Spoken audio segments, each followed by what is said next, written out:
Thanks very much, everybody, for listening to this new blog.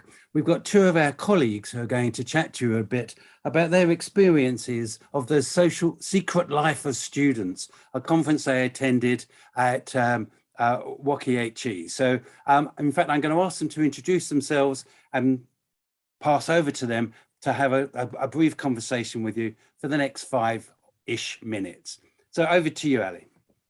Okay, so I'm Alison Megeney. I'm within the Faculty of Science and Technology. I'm a mathematician, but my role is the head of learning, teaching and the student experience for that particular faculty. So I went to Wonkhe. I was very excited. I've been to previous Wonkhe events, and this one particularly I always enjoy because it is around the lives of students and the student experience. And this one was all around doing things differently, so with a particular focus on diversity. And for me, there were some big takeaways, actually. The first one being sort of, how we deploy our technology, how students use them, and how that relates to perhaps the digital poverty of our students. So that one, using data-driven experiences.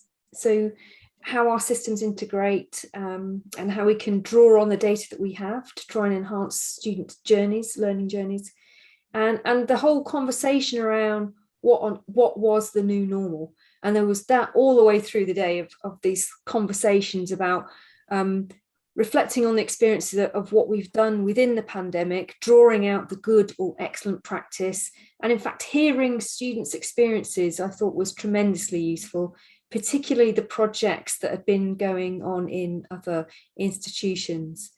So Adriana, do you want to introduce yourself?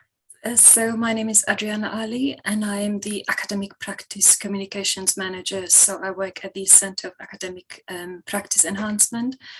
I'm very passionate about accessibility, in particular digital accessibility. So I've worked with Alison on a project with regards to that as well.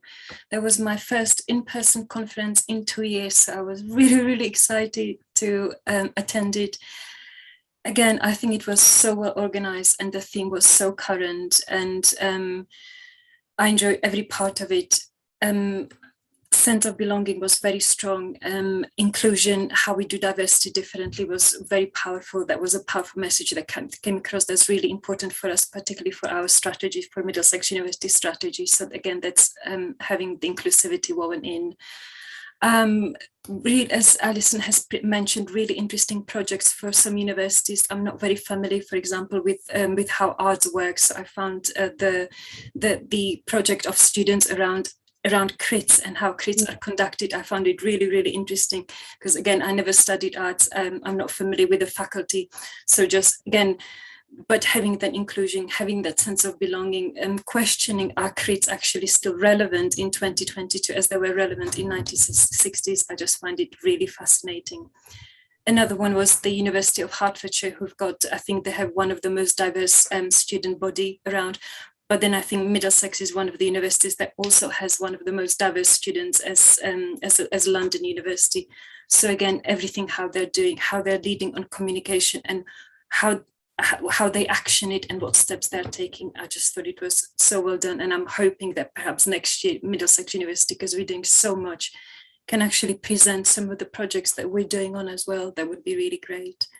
Yeah, I mean, it was really good to hear that this was kind of student-driven work, and I really like that, particularly the crits. There's crits within my area, not mathematics, okay, but I'm within design, engineering, and mathematics, and there are crits within sort of product design areas, as well as some on the engineering, where students have to defend their work in that way. And it really did make me think in a different way to that process and how stressful it could be. And so I'm, really keen to go and discuss this with the product designers, because I know the product design team here are very reflective, and I'd like to learn about what they do and then perhaps discuss that with those from the University of the Arts London, because I think that would be a great sort of cross project. We could learn from each other on that kind of experience.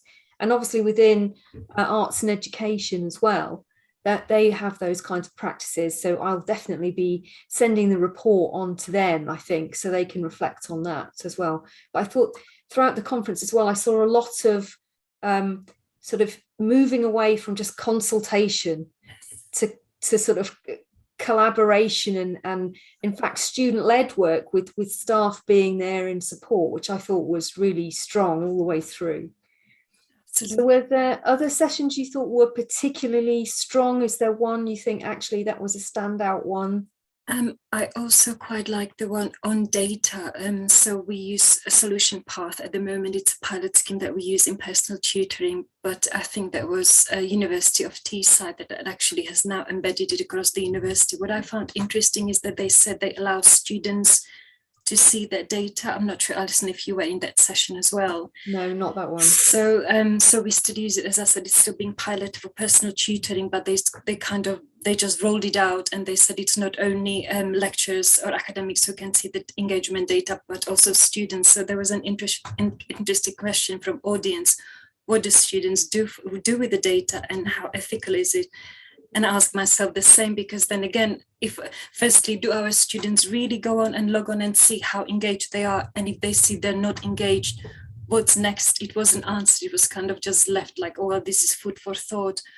But again, there was this thing, like everything is now data driven, and we do collect a lot of data, but does it inform then the learning and teaching? Are there any actionable outcomes? What is being done, and what, as I said, as that person said, what do students do with it? Just because somebody doesn't necessarily show as engaged on the charts, are they really not engaged? Because again, it was done with Cortex, obviously we use as well. But then they said, well, we have to admit a lot of students still actually like physical books, they like physical notes. So just because they're not logging in on and checking Cortex, does it mean they're disengaged? So again, I found that it's quite an interesting, because again, data that's our future. So everything is data driven. Everything we need to do has to be data driven. So there was another one I thought was great. Yeah. Colleagues, thank you so much for those reflections. Is there any one thing, if you were speaking to the Vice Chancellor with regard to our strategy, that you learnt from this conference that you would say he should pay particular attention to? Ooh, that's a good one. Well, there was the session about the curriculum challenge session. I'm not sure if Adriana was in that one, but I really enjoyed that session, and it sort of gave the opportunity to throw away all the constraints you have to have your dream curriculum, and think about how you would design it.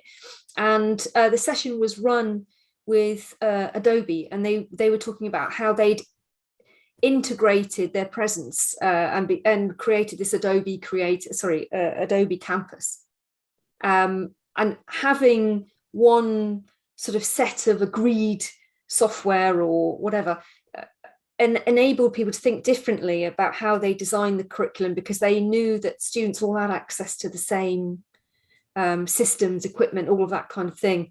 And I thought that and thought it'd be really good to link that to Matthew Lawson's work that he's doing, where he's looking at the diversification of equipment we provide students. And so for me, it would be, we need to agree a set of equipment for certain cohorts of students, depending on their needs, an agreed set of software, etc. And then you could design the learning experience around those, teaching, learning, assessment, knowing that they all had the same accessibility. Then, occasionally you note that those from higher income backgrounds use different equipment and somehow have an advantage. So I'd like to strip that away and think about it in a different way. Think about what equipment we provide, make sure it is the same for all, and design our whole learning experience around that equipment. And that really is a principle for universal design for learning, which we've been promoting a lot. So that was kind of a ramble, but it's there. I think that it's about leveling the playing field for all students, because ours come from some of the poorest backgrounds. So they should all have equality of opportunity. I think that's what I would say. Adriana, what message would you send the Vice Chancellor? Before I send a message, can I just ask Alison, I'm not sure if you've noticed, because I know Alison is working a lot on the assessment fairness and we're updating all our guidance documents at the moment in CAPE as well. I noticed a slight move from hybrid and blended to multimodal. So I made quite a few notes. People are moving away from the emergency learning, hybrid learning, blended, but across the sector, there is still not a unified agreement on terminology, and everybody seems to have struggled with it. So that multimodal kind of like was filling out what we don't, not that we don't know, but let's see what we're doing, but let's just call it multimodal. I think message would be more about the diversity. So we have rapidly growing diverse body, and I think again pandemic brought some good things as well, because it allowed students who previously would have struggled, so it allowed disabled students to participate a little bit more because they didn't have those physical barriers, but then as Alison mentioned, they might have technological barriers. It allowed more care leavers, more carers to actually participate in education than ever before, really, because it did COVID and the online learning has removed certain barriers. But still, as they pointed out, the current model of diversity that we use is just very outdated, and just putting those plasters on diversity and just making those small adjustments and asking students, if you need help, go and fill out the form. If you need help, we'll do the adjustment for you. It just makes them feel more not normal than actually normal and welcomed. And again, there was a very strong message. Students want to belong, they want to be part of the university, and they want to be valued. And it moved from that, for example, extracurricular to co-curricular. It moved from just a teamwork to community. It moved to that sense of belonging. So it's almost like you part of, universities should be the bodies that are part of students' life, that make them feel welcomed and actually wanted. So I think that would be my just don't make people who ask for adjustments as it's something wrong with them. Just let's do universal learning design. It would be so much easier if certain things were just given. Yes, your videos are captioned. Yes, you can download in various formats. Yes, you can listen to you, rather than, oh, do you need caption video? Do you need to listen to your webinar? Do you need it recorded? It's just you still putting those barriers. So, well, colleagues, I think that was, for me, a very interesting and important and insightful presentation from both of you. I'm sure if people want to get in contact with you, they can, to hear more about the ideas that you have. And of course, you can get hold of us on the SIRS website, and we're going to start a conversation, or indeed continue this one. So thank you very much for giving us your time and participating in this blog. Thank you very much.